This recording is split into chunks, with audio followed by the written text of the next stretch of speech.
Well, howdy there, internet people. It's Solo again. Today, I want to talk about something that Beau of the Fifth Column was talking about, and that is bias and narratives. And pretty much what I have to say about this is that he's right. I mean, not too many things that Beau is wrong about, right? But I would say I live here in this part of town called a historic Filipino town, aka it's just like a little it's a little town right next to Echo Park. Usually it just gets thrown in with Echo Park and Westlake. So here's one of those places where, like, if crime happens, if it's a bad thing, they'll say in the Westlake district or in Echo Park. If it's a good thing, historic Filipino town. And there's still a lot of Filipino families that live here. This is old, my kindergarten. I got kicked out of here for hiding from the teachers. No lie, true story. A lot of memories. Oh, right here. I was hitting that curb at those stairs a long time ago. Cops came. 8 units. Well, actually, no.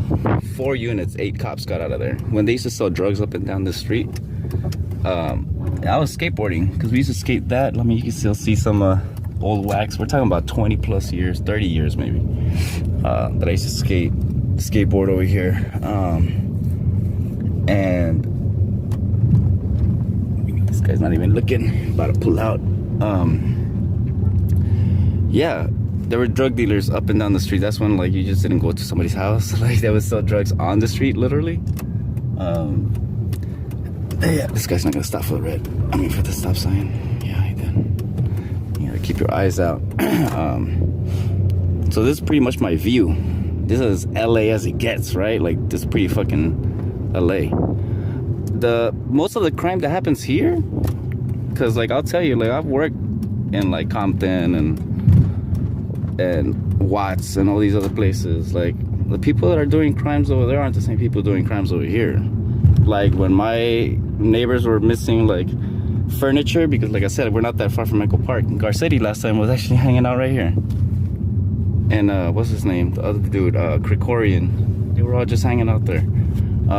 So yeah, not too much happens around here. But when, like, catalytic converters, they go missing all the time.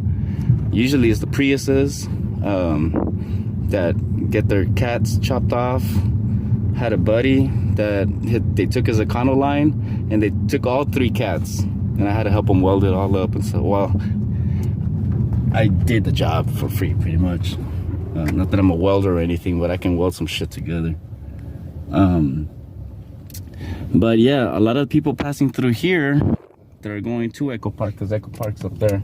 And like I said, like, over here, all you gotta do is cross a main street and it's a whole nother area.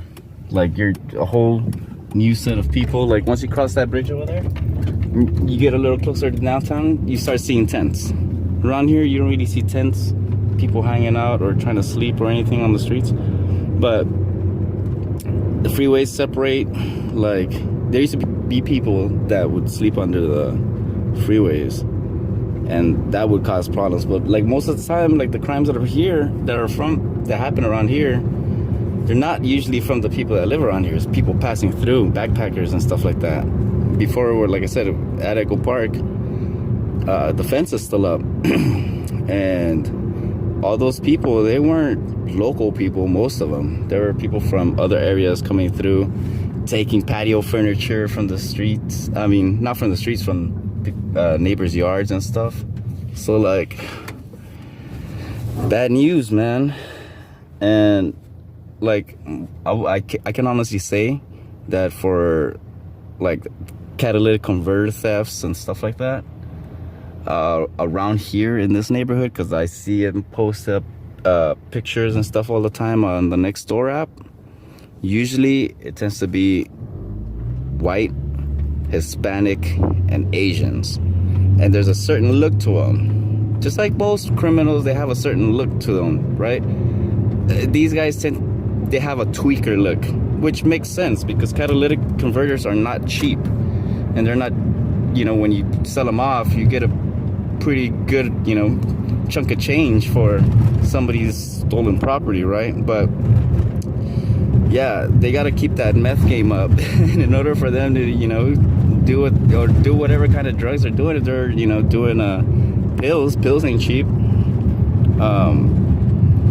It's a certain looking as a certain type of group that goes around doing that. You really don't have like the South Central crowd that goes around probably I don't know, stealing blunts, trying to catch a 5-finger discount at the liquor store. That's not the same group that's over here cutting catalytic converters. And there's all types of stuff. I mean, look how they've changed it. The fence is still up. The duck is out there. Well, was that goose? A swan? No, it's not a swan.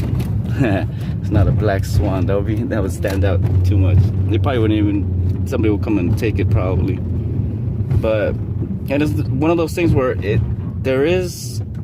I mean, there's people out here. There's maintenance crews and cops and stuff and all that. But like, if something's happening over here, like by the time somebody that's on that side comes over, or like let's say one of the biggest concerns right now, like if you see there's not really anybody jogging or doing anything, right? I mean, I know it's holiday season and stuff, right? But usually before there will always be people running. People try to be all very how can I say, athletic, and try to keep good health around here, right? This is where you hear about like the Silver Lake hipsters and the Echo Park hipsters, all that, all those stereotypes come from here. Now the funny thing is, I was born and raised here, and those stereotypes apply to the new people that showed up, right? Because I'll tell you what, like I get profiles for being an outsider because my whole neighborhood got gentrified. But you know, so like when the cops come looking around for somebody, the first person that sticks out is me, the dude with the fucking hoodie, the Hispanic looking dude that looks like he doesn't belong here, yet my family's been on the same block since the 70s. Look at this guy, he has no idea where he's going.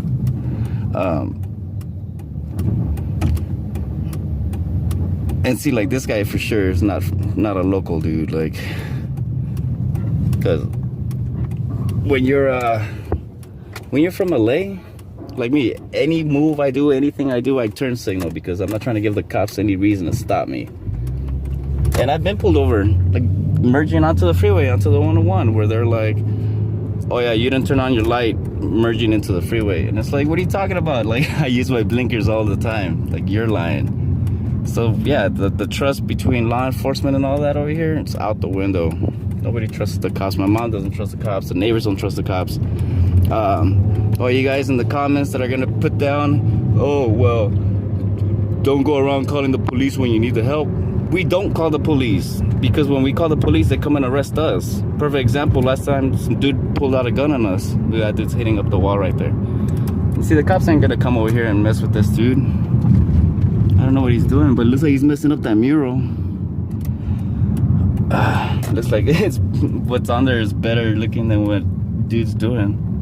But yeah, getting back to that, we don't call law enforcement because law enforcement shows up, pushes us against the wall, and like an hour later, once they find that, you know, because they show up all fucking strong-handed. They don't show up asking questions like, oh, okay, who made the call? No, they show up like you're the threat, like you're the one that did the crime. And then an hour later goes by, you know, and then they try to clear up the situation and figure out what happened. Oh, you guys are the ones that called? Yeah, motherfucker, we fucking called. Like, whoever did the shit, they're gone by now. Like, it's frustrating. So we've learned not to call the cops. Last time the neighbor had to call the cops on 4th of July. Showed up 3 hours later. Like, dude, somebody could have been dead by now, right? Like, but yeah, LAPD, shit. Like, don't trust them with anything. And they don't deter anything either. Like, you know what LAPD is good for? For showing up after something's happened. And then maybe they'll fucking write up a report. They don't want to deal with that paperwork either. So yeah, all you guys in the comment section saying like, oh well, don't go around calling law enforcement when you need them. Nah, we don't. Fucking handle this shit on our own. Like, most of the time, if something goes missing or whatever, like I said, next door app or the neighbors, we got each other's back. Like, it's a tight-knit community. We actually talk to the neighbors around here, not like in other places where you don't even know who your neighbor is. Like, and I can't speak for every neighborhood. Not every neighborhood's the same way, but at least we've been there long enough where if something needs to be said to a neighbor or something needs to be communicated, it gets communicated. We talk, you know. So this is just a little intro. We're now in Echo Park, but like I said, when you see on Twitter and all that LA's burning and like all hell's breaking loose and smash and grabs, there's nothing going on, dude. I used to hear the same thing about my country when I used to watch the news. Oh, watch out, because they'll hold you for ransom and the gang activity is real bad. It's all bullshit. It's all propaganda. Like, take it from the horse's mouth. I live here, been living here. Like, yeah, sometimes it does get a little crazy, but it comes in waves. It comes and goes. It's not bad. Like, home is home, you know? And even if it does get bad, I don't think anybody would ever leave it. You gotta be more vigilant, that's for sure. Like, I'll tell you what, living here,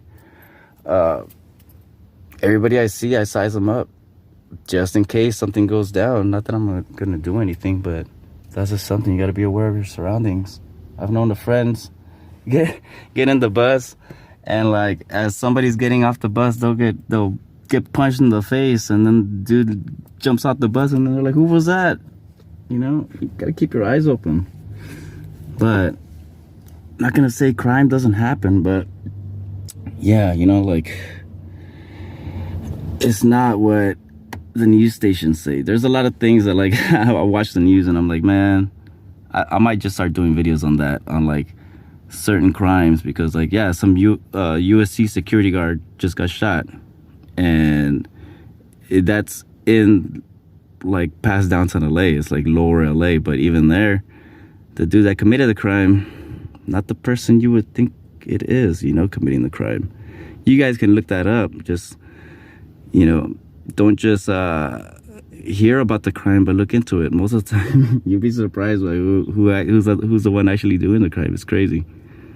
But yeah, till next time, I'm gonna stop right here. I need to go pick up some coffee creamer.